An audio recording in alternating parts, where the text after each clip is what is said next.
Good morning students.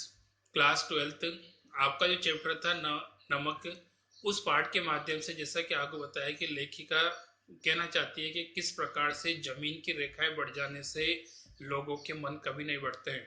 Bharat और पाकिस्तान की विषय वस्तु पर आधारित ये पाठ बताता है कि चाहे हो सकता है कि लोगों के स्थान बदल गए हो सकता है कि वो भारत के पाकिस्तान में, पाकिस्तान के भारत में या बांग्लादेश में आपस में चले गए हों, लेकिन अपनी मातृभूमि के प्रति जो प्रेम है वो आज भी वैसा ही है। हो सकता है कि सीमाएं बढ़ चुकी है, लेकिन लोगों के दिल वैसे के वैसे ही हैं। आज भी हो सकता है कि अपनी मातृभूमि के प्रति उनके मन में उतना ही प्रेम है। अब एक क्वेश्चन आंसर।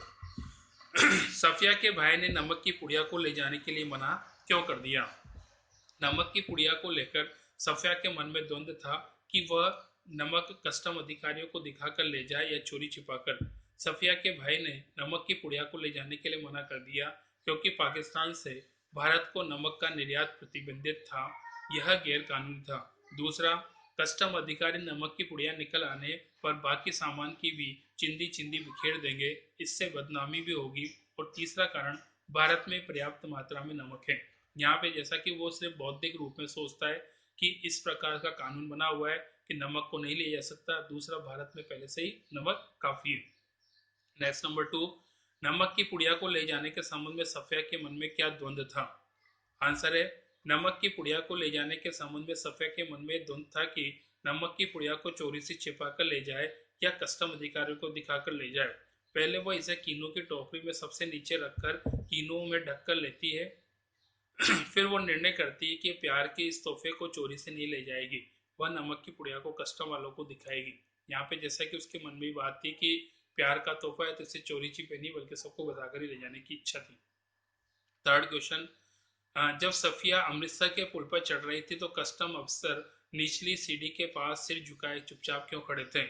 सफिया अमृतसर के पुल पर चढ़ रही थी तब तो उधर कस्टम अफसर निचली सीढ़ी पर सिर के पास सिर झुकाए चुपचाप खड़े थे। सिख बीबी का प्रसंग छिड़ने पर उन्हें अपने वतन की याद आ रही थी।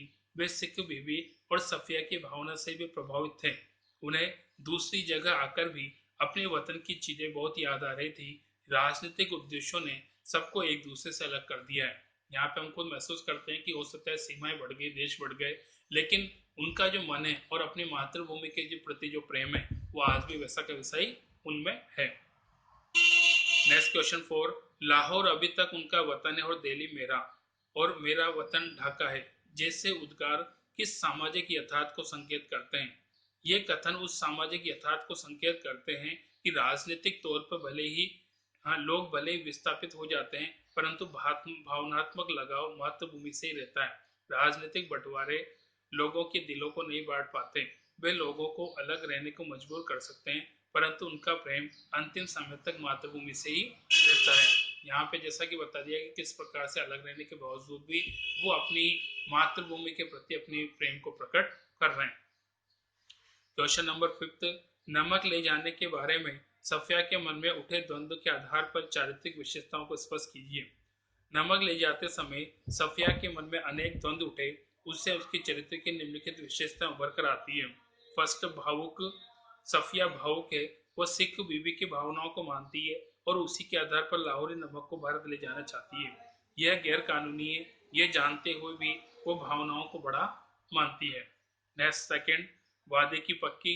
सफिया सैयद है, सैयद होने के नाते वो अपने वादे को किसी भी कीमत पर पूरा करना चाहती है। वह नमक को ले जाने के लिए गलत सही सभी प्रकार के तरीकों पर विचार करती है। थर्ड, व्यवहारिक। सफिया व्यवहारिक है, वह प्रेम के तोहफे को चोरी से नहीं ले जाना चाहती। वह दोनों देशों के कस्टम अधिकारियों के सामने अपनी बात रखती है और तर्कों से उन्हें अपने पक्ष में करने में सफल हो जाती है।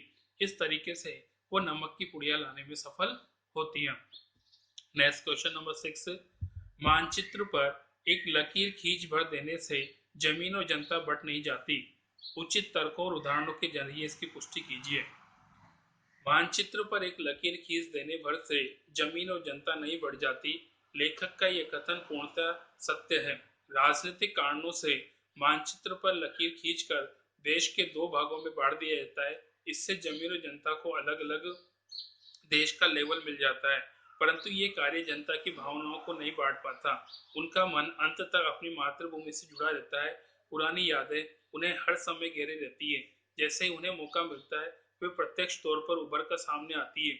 नमक कहानी में भी सिख बीबी लाहौर को नहीं भुला पाती और नमक जैसी साधारण चीज को भी वहां से लाने को बात कहती है। कस्टम अधिकारी नौकरी अलग देश में कर रहे हैं, परंतु अपना वतन जन्म प्रदेश को ही मानते हैं। सभी का अपना अपना जन्मस्थली के प्रति गहरा लगाव है। बाकी नेक्स्ट है।